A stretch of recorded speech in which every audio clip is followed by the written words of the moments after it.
I imagine there'll be lots of cups of tea outside today if you want. Today we've got something rather different for our session 4. It's entitled Young Voices, we thought about young, and I thought, well, what's young for our crowd? We can debate that statistically, but the standard deviation would be very wide. One hopes anyway. But today we've got two people coordinating the show. That's Jenny Upton, who's from the program, the Environment and Schools program of the Dunedin City Council. Jenny will be ushering things through. And first of all, we have going to hear from Nathan Parker, who I'm told has electric cycled today. Is that correct? He'll tell you how far he's come, perhaps, but he's putting not his money where his mouth is, his somatic effort into things. And Nathan is representing SCAN, and he'll introduce the program. So over to them now, and we'll have this break, as I say, about 3 o'clock. Thank you. Right, kia ora everybody, and nice to see everybody here this beautiful afternoon. I presume we've had to drag people out of their gardens. I have to admit, I did slightly cheat. I haven't cycled all the way from Warrington today. I have done it many times recently, but I also have this little fold-up bike that I put in the back of my daughter's car, and she flicks me out at the convenient place, and then I cycle around for the day, and then sometimes I get a ride home, and sometimes I cycle over the hill to Warrington. So it's my job this afternoon just to introduce a few people, but before I do so, I've been in education for a long time, 30 years or thereabouts, and during that time I've seen quite a few changes, and it was interesting for me just to sort of start looking back at environmental education and what it meant in the past. And I've got a few books there which I put out on display out the back. And back in the 1940s, New Zealand was really leading the field when it came to environmental education. We called it nature study back in those days, where children, teachers were encouraged to bring exhibits in and have them as static displays, or in fact sometimes not even static displays. They were living creatures that were brought in and placed on display, and they were encouraged. And this is something that a lot of schools are lacking these days, and there's definitely a move back towards that. As a population becomes more and more urbanised, there is a need for connecting children with nature, and a nature table is a really good resource to do that with. So it was nature study, and then in the early 70s we had this thing called the Conservation Handbook, which was released. 1974, it was a beautiful little book, and they were given to, I think, pretty well every school in the country. And I came across one sort of floating on a shelf recently, so they're still around in schools. It's a shame that it's almost like they were put into the back of the shelves, because the information that they contain is as pertinent today as it was back in 1974. And probably, if we'd actually used the book in 1974, I wouldn't be here giving this introduction this afternoon, because the ideas are so incredibly down to earth and practical. So from 1974 through to more modern times, in 2008, 2007, we had the New Zealand curriculum, which was introduced into New Zealand schools. Beautiful document, probably one of the world's best curriculum documents. And the ability for teachers, for educators to use the New Zealand curriculum to teach in a broad manner was really one of the things that were put at the forefront of it. They have these things called principles and values, and those were the mechanisms that allowed teachers to actually teach not just curriculum areas, but other areas as well. And it's a shame that we've actually, in the last few years, become a little bit more narrow in our focus in schools. So we've got this national standards, which is all about numeracy and literacy. And as much as that sounds like it's a great thing, it actually has meant that a lot of teachers these days are trying to get children to jump through hoops as well as themselves, ticking boxes. Whereas the curriculum allows a greater broad of curriculum knowledge and scope for a variety of a variety of teaching styles and also methods and also ideas. So about the early 1990s, Enviro Schools was introduced into a couple of councils. I think it was Hamilton initially, and then as I was teaching in the far north, there was a couple of schools there who also picked up on Enviro Schools. And Enviro Schools is now spread throughout the country, and great program. And with it, we have today, we've got Jenny Upton, who is a regional coordinator for Enviro Schools here in Otago, who's just going to introduce, who's going to talk about Enviro Schools and then introduce our other speakers. Okay.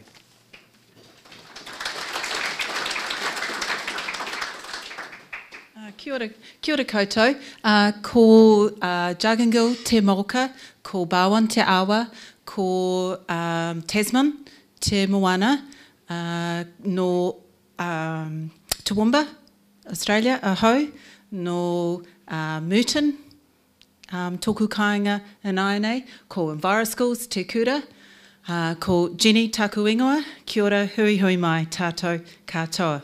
So kia ora, my name's Jenny Upton and I am the Regional Coordinator for Enviro Schools in Otago, as Nathan said, and I'm also the Education and Promotions Officer in the Solid Waste Department at the Dunedin City Council. So part of my role is coordinating the Enviro Schools program. So what is Enviro Schools? So Enviro Schools, this is their aim. So it's to foster a generation of people who instinctively think and act sustainably. And I think that's a fantastic aim, and that's what we work on doing. And so then we have to look at, well, what does sustainability mean? So it's talking about working at positive energy, connecting with each other, having respect for that cultural identity, and creating that healthier, peaceful, and an equitable society. So we're resilient, connected in our communities, and we care for each other and the environment. And so we value that Indigenous knowledge and we celebrate the diversity of everyone. And we can achieve that by learning together and empowering and taking action. So Enviro Schools is a national sustainability program where schools opt into the program. So not every school is an Enviro School, and they choose to become part of the program, and the program then means that if you become part of the program, you get someone like myself who facilitates that school to help them to become a more sustainable entity. With the students, working with the teachers, working with the wider community, the parents, the whānau. It's a holistic view. So just recently, at the end of 2014, Enviro Schools did a national survey, and they had to just find out what exactly is happening in Enviro Schools, what are the outcomes, and 73% of the schools who are Enviro Schools filled out that form. They filled out that survey, and the survey company were just astounded by that, because that's a really, really high percentage. So it shows that we've got great engagement from those schools. So it is early childhood, primary and secondary.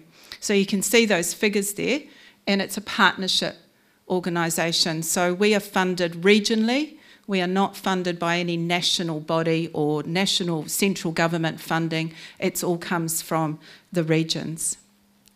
So there's a couple of things that have come out of that national survey, and one of the things was, why does Enviro Schools work?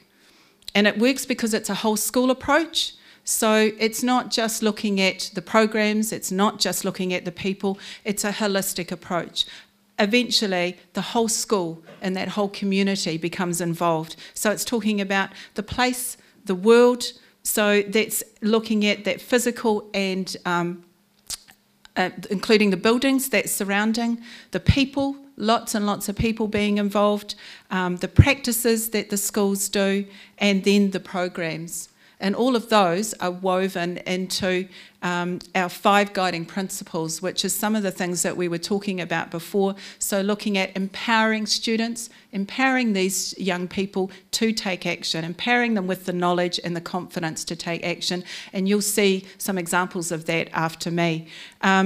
Then there's looking at the sustainable communities. So that's that holistic approach. We're not just looking at schools as a single entity, goes right out into the community, their immediate school community, the wider community, and then we come into the global areas as well.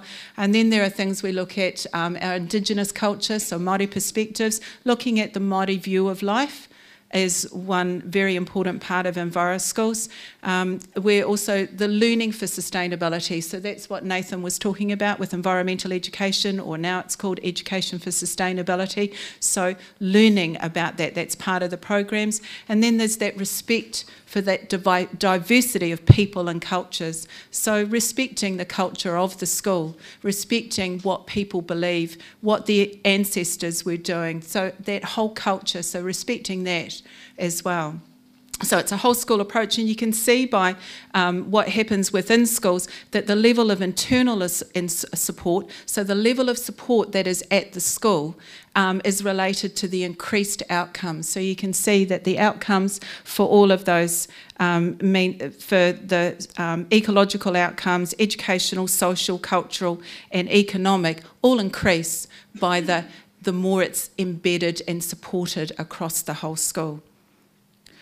So we also, it's a caring and ethical society, so it works because it's contributing to the creation of a peaceful and more ethical society. So you can see this, it's a bit hard to read, but some quotes there is that the children growing an understanding of being a New Zealand citizen, caring for themselves, for others, future people, understanding the consequences of their actions. The children are really empowered. And then that's part of that empowered and motivated students. So EnviroSchools is empowering and motivating students to learn, make decisions and think about their community and the future. So they're saying the most valuable change from being an EnviroSchool is that student-initiated change is leading to embedded practices that are being sustained by students, some older students beginning to identify issues and areas for development and initiating action independently. So that's what we want, you know, they don't have to be handheld and taken here, they are going to take that action. Some of the other things that we've got that's come out with EnviroSchools, food production and use is occurring widely, so a lot of schools have got edible gardens.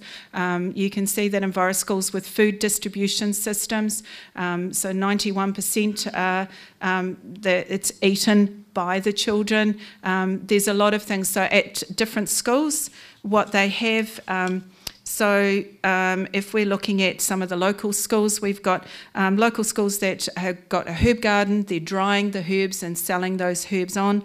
Other schools are using through their physical education department, using the gardens for their outdoor ed, taking things away on their camps or their trips and so on. Other schools are involved in community gardens, they have community gardens on their land, which the children are involved with.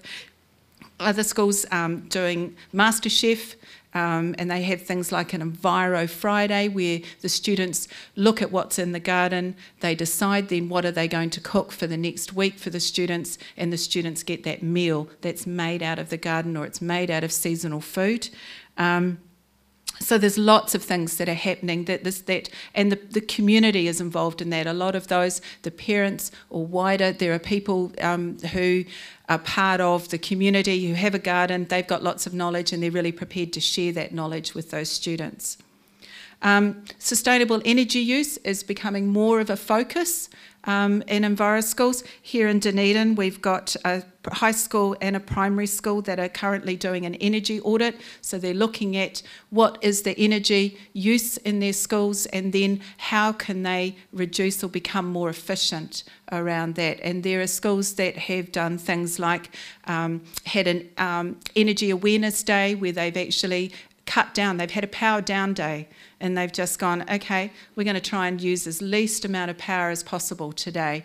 And then they've raised some money over that and are looking at how can they make their school more efficient with some double glazing on the windows or those sorts of things. So raising that awareness, not just within a small group of the students, but across the whole school as well. And they're supported by the teachers there.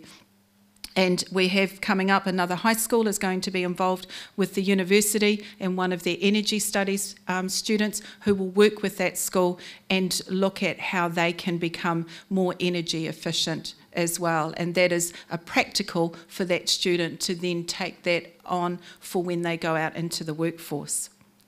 Eco-building. It's probably the most challenging area for a lot of schools to do some ecological buildings, often because the buildings are there, they're often older, but it's becoming more and more that when schools are doing new buildings, upgrading, that the students are involved, or that the Board of Trustees and the community are thinking about, well, how can we make sure that this building is energy efficient? You know, a lot of the old style of the buildings had windows on the wrong side. They were often on the south side. They didn't think about where they orientated that. So students are thinking along those lines. We've had things like one school is actually looking at, they're getting a new chapel, and the students are involved in looking at how they can have that chapel to be an ecologically friendly building. And the students are part of that learning, and they have an engineer working with them. There's a thing called Future in Tech, so these schools are working with those. Another school wanted to become carbon neutral.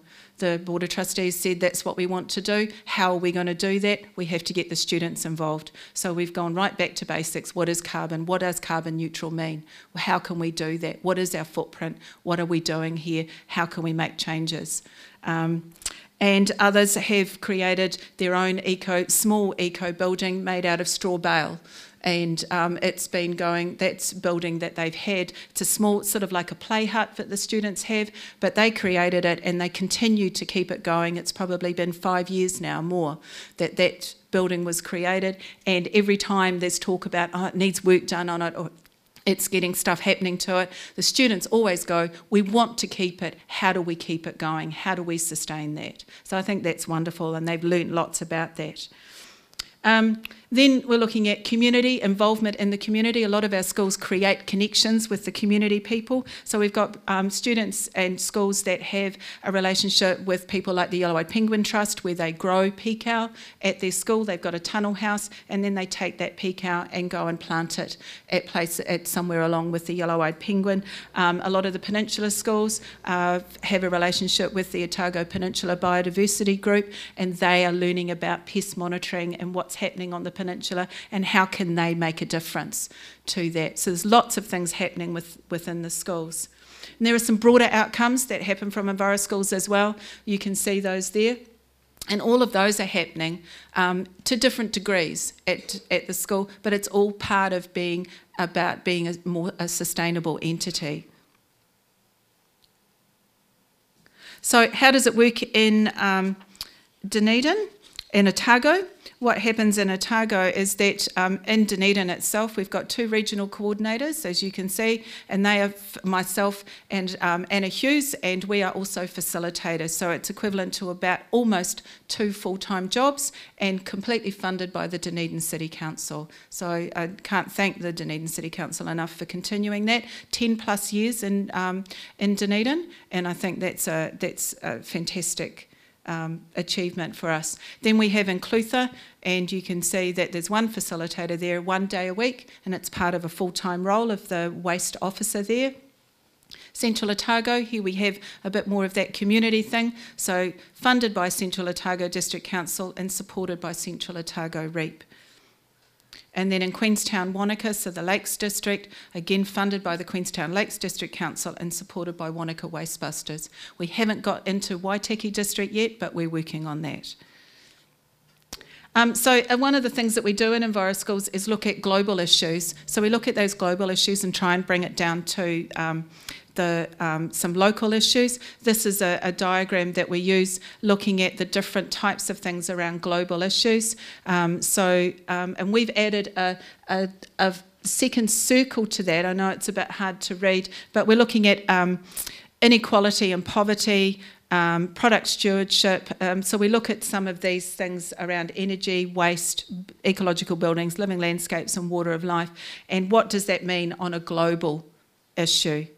And we've workshopped with teachers around this, and some schools are using this within their programs. So what other things do we do in Schools? Well, here's one way of empowering students. We have secondary student hui, where we take students over to Quarantine Island. We take them for 2 days and we workshop with them, and we encourage them to look at, teach them some leadership skills, not that they haven't already got it, a lot of these things, working together, that collaborating between schools so that they can feed off each other, and helping them to work out, well, this is what we'd like to do at our school, how can we do that? Maybe we can work with some other students. And we also make sure that there's some sort of action, so we give back to wherever the place is. So on, say on Quarantine Island, we go and do some planting, some maintenance, we work there, and we look at what are the ways to be more sustainable. So we have food that is local, seasonal produce, often it's vegetarian, and we also encourage that on that island we have to take all our waste away, so we have to think about what are we going to do, how can we be more waste free. We run primary student hui as well, and that's about connecting, what Nathan was talking about, connecting with nature, learning how to plant something. I've worked with students that had no idea how to put a seedling in the ground. And that's stuff that we really need to know about. And again, it's putting back into the place that we're there. Games, we have resources and so on. This is a game looking at foraging. What are some things, some herbal remedies that you can use? So that understanding of living within our world. Looking at these things such as what does our coastal areas look like. This is working with the Marine Studies Centre on their Marine Metre Squared, so encouraging students to notice changes, to see what's happening, and then take some action around that. We have experts, we use local people to make those connections here. So looking at the tikanga and the issue and things around how to use and how to use properly and carefully the natural resources that we have. Again, using local experts to look at biodiversity, to show us how to plant. This is planting down at Aramoana, so taking care of those areas. Our facilitator, this is one facilitator here when we were working and doing some plants, a student found this grub. So we have facilitators with that expertise to help empower those students there. We've also, from being with the Dunedin City Council, they've had their environment strategy out, and so there were submissions, and we took that environment strategy to some primary schools and secondary schools, workshopped it with the students and said, what does that mean? What do you think? What's special to you? And these were some of the actions that came out, and encouraging these students to submit to that they can have a say in how their city runs. We also mentioned about teacher workshops, so we have teacher workshops around what is education for sustainability, how can you do that, what are some of the things, using local people again, so learning about permaculture, learning about our natural environment, so these teachers can be upskilled and then can pass on those skills to the students. And the same thing here, looking at some outdoor education things and using our local environment. We don't have to go somewhere special. We've got some amazing stuff right here in Dunedin that we can use and learn from. And so this is the EnviroSchools website. This is Jan Cox, our National Program Manager. EnviroSchools is part of what's now called Toimata Foundation, and we are one part of the EnviroSchools. So you can go to that website and find out an awful lot about EnviroSchools. So thank you very much, and I'm going to pass on to, we have a film now, is that right? Yes? So if I find this.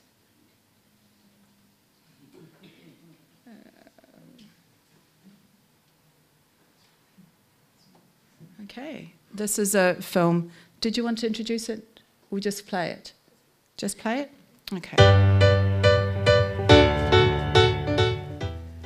Here in Blueskin Bay, we're on our way to being a transition town. Each month there's a market held at the local school. A collection of people come along bringing a variety of different things from homemade dolls to organic meat. We will be interviewing 4 different stallholders to see how they're contributing to a more sustainable environment. Transition towns are part of a vibrant movement that brings people and communities together to explore how we can respond to environmental changes.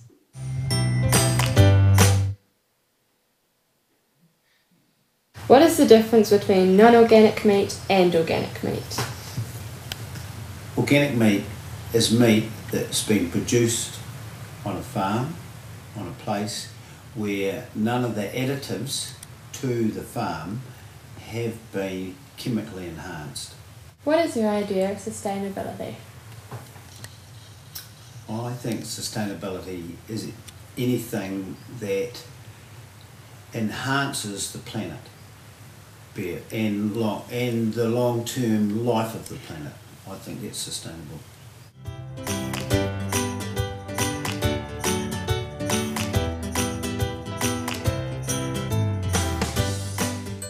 Where do you get your clothing to recycle? Most of it's been collected up over the years from different op shops that I've gone to. It's quite a hobby of mine, and there's sort of vintage clothes because that's what I'm interested in as well. Some of it's from clothes swaps with others. Why did you get into upcycling? I guess it's something that I've grown up with. Yeah, my parents always taught me to sort of not be wasteful and make best use of what you've got. Be creative and reuse what you can, and yeah, sort of thinking outside of the square. Really. What's your idea of sustainability? I think sustainability is being conscious of using what you can and not being wasteful. I think looking at what's around you, what you're using, and yeah, and sort of doing the best you can with it, really, rather than just always having to go and consume more and more and more.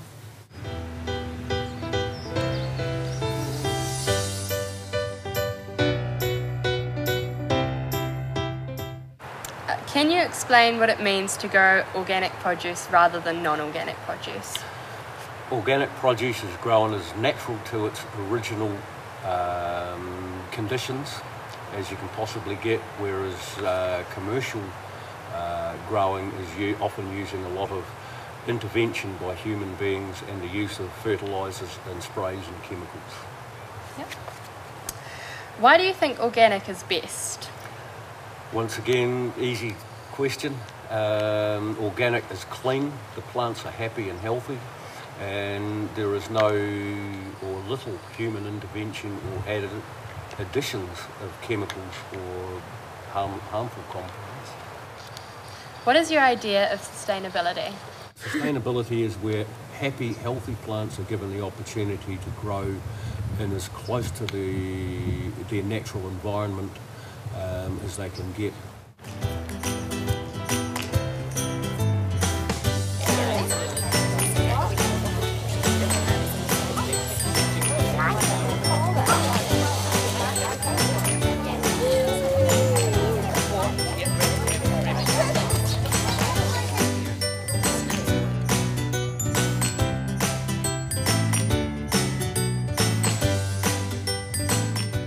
Why did you decide to start the market? We wanted to hold a free market so that people could bring their stuff from the local area and sell it to local people and travellers coming through. What is your idea of sustainability? Doing what you can with what you have where you are, but it's not an original one. It's by Theodore Roosevelt.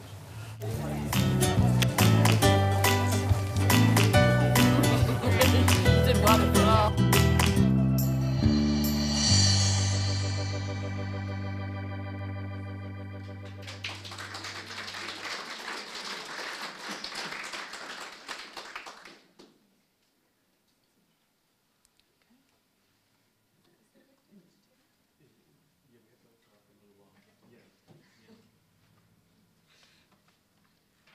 Well, that was a blast from the past. That was Free Market, Free World. We made that 5 years ago? 4. 4, yeah. 4 years Long ago. time ago. Right, so I'm Naomi and this is Ruby. And we both grew up with environmentally aware parents and went to a primary school that encouraged us to take an interest in the environment and climate change issues. And we think some of the important issues of climate change are Glaciers, rising sea levels, floods, plastic usage, droughts, farming, meat and dairy production, John Key, and oil drilling. We take action by using our films to show what we think are the important issues of climate change and to show people simple ideas that can really make a big difference to our planet. what actions we are taking is, which actions we think people should take is that we have such great use of the internet in today's society. So you could go onto the internet and with one click you could share an image, you could sign a petition, or you could start a protest. It's all about the basis of knowledge you have from taking those ideas, so we think the most important step you can take is to get informed on it all. Yeah. Is that it? Yeah. Thank you.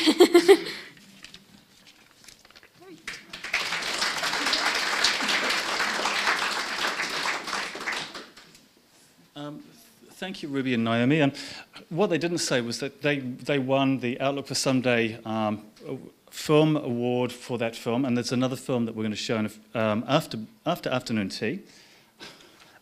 Excuse me.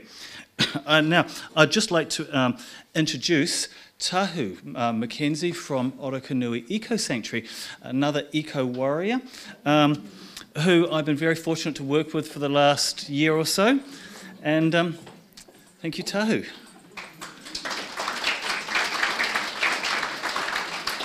Yay. Kia ora koutou, tēnā koutou, tēnā koutou, tēnā koutou katoa, no mai haere mai ki te korowa kāpuka mahakatia, no mai haere mai ki te wharakura o tēnei o tāne mahuta. Ka hūtia tarito, tarakiki, mai koromahiko, hea hamia nui a te au, hi takata, takata, nori o tēnā koutou, tēnā koutou katoa, tēnā koutou ki tā ringa toa, tēnā koutou ki te nā kautaua, tēnā koutou ki te whakaroatanga nori o tēnā koutou katoa. Welcome to you all, amazing people. So great that we can have events like this, and it's so wonderful that we're part of a community that has so many experts across so many zones. What I'd really like to do is take a moment to think about how amazing we all are, and how amazing we all are as individuals, and how we can create safe spaces and sanctuaries around us, each one of us, for what we have left. I've been really lucky to work with all these people that have presented with you for the last 6 years at Orokonui Eco Sanctuary. Has anyone been there? Yes! And how amazing that we are part of the community that launched this project, and we're part of the community that sustains this project. But within every one of us and around every one of us, there is a safe space that we're maintaining and creating. So I thought it would be really good to think about not only the global concerns, which we often think about with climate change and can seem overwhelming on a global scale, but what we can do on a local level with our amazing empathetic concern, which functions best when we're thinking as individuals, helping and working together with other individuals. So I thought it would be really cool to do a bit of moving around, a bit of self-celebration. Yes! So I was going to ask you to just stand up.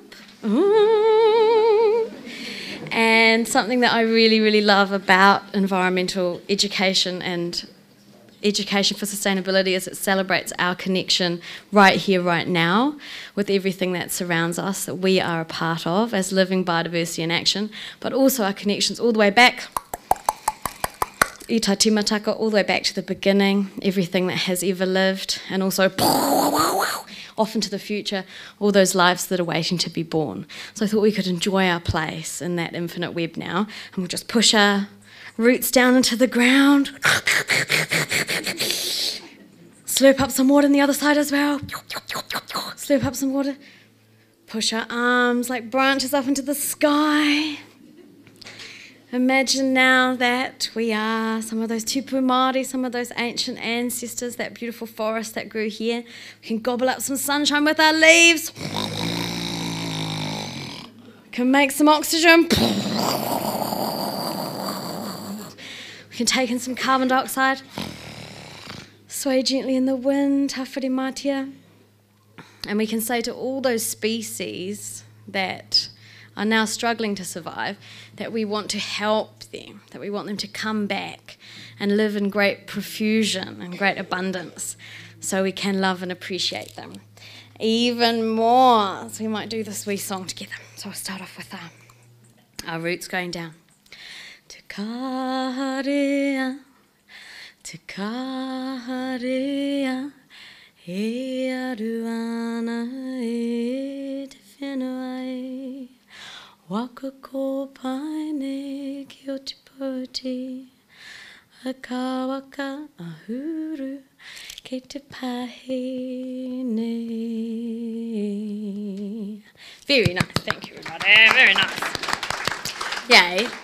Now I've been asked a lot to talk about different tools that we can use. And we've all been sharing lots of amazing ideas and thoughts about this today. Really the best toolkit I feel that we have is in our hands. So if we want to just play around with this idea, I might borrow Nathan Parker, he's used to this. And we'll just join our hands with the person next to us. And yeah, and you can feel that amazing connection that we can make with those that surround us. And this is what I think it's really important to celebrate today and every day, the amazing community that surrounds us, the support we can give each other. If we start with our thumbs, get our thumbs going, we can think about what makes us human, our incredible biology, our part in this world, the opposable thumb, everything we can create, everything we can bring into being, all the technology we can use, and the positivity that we can bring in. So when we're doing this work, we want to share positive messages to inspire. If we get that lovely index finger going, often what sustains us and makes projects and campaigns sustainable, you're doing really well, do you love it? You're doing a great job, is having a single clear message, a clear point, and that we can all stand behind and be united. And the middle finger, oh yes, this is us. We are a conduit between the nature that surrounds us and the rest of the world, the people that surrounds us. So the more we can educate ourselves and educate each other, the more we can achieve. And here we go, the relationship finger, the love finger. We want to inspire love. We want to celebrate the relationships that surround us and inspire a sense of great affection and enjoyment for all those species that we still have left. And last but not least, the little tiny little pinky finger. We want to remember and we want to celebrate the childlike joy and curiosity that we find when we re-encounter nature. And this can make all of this work that we do sustainable. It can sustain us on an emotional level, remembering what we had as children, that beautiful nature, and wanting that for all the children in the future. So it's in your hands. Yes, yes. Hooray. Thank you, Nathan. And I've got some wonderful tāne toa as my assistants, and they're going to hand out a little gift to you now. So this is a very simple technology that was developed billions of years ago when life forms started to excrete waste, and especially when those life forms had feasted upon the fruit of amazing fruiting tree species. So I'm going to ask you to grab a little bit of this pretend poo, and it's just clay and compost, and it's got some papanahi, some wind-dispersed native seeds in it, kānuka, mānuka, kōwhai, and koromiko, the hebe, so quite a nice mix, and all those papanahi, all those wind-dispersed seeds are quite happy to grow in this pretend poo. So as Tom and Toby hand out the clay, you can just take that clay in your hands and start to roll it up. And does anyone feel like having a bit of a sing? Does anyone feel like having a bit of a sing? I believe in you. So you might know that song that goes, row, row, row your boat gently down the stream. Now we're going to change that song a little bit in this context to support what we're doing. So we're going to change it to roll, roll, roll your poo up into a ball, pretend poo. Add some seeds and then indeed they'll grow up nice and tall. For in this clay are those beautiful seeds. So we'll give it a go. Roll, roll, roll your poo up into a ball. Add some seeds and then indeed they'll grow up nice and tall. Yes. The next part, so we've wrapped up these seeds. So the next part, roll, roll, roll your poo till it's nice and round. Wrap up those seeds and then indeed they'll grow right from the ground. Roll, roll, roll your poo till it's nice and round. Wrap up the seeds and then indeed they'll grow right from the ground.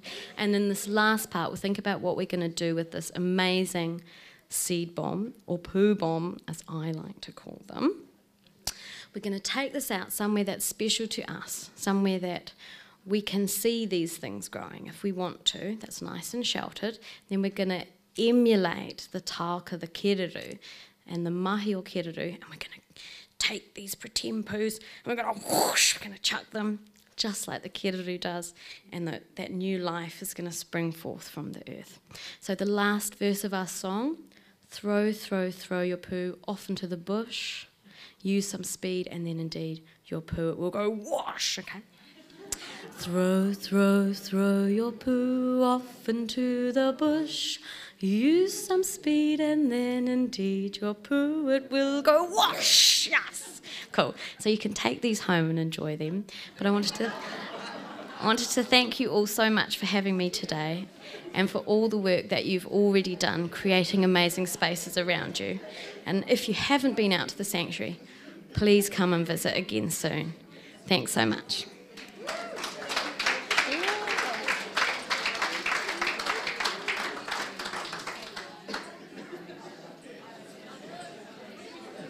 Okay, thank you for that, and thank you, Tahu. I believe it's afternoon tea now, so we'll meet back here in 10 or 15 minutes. Thank you.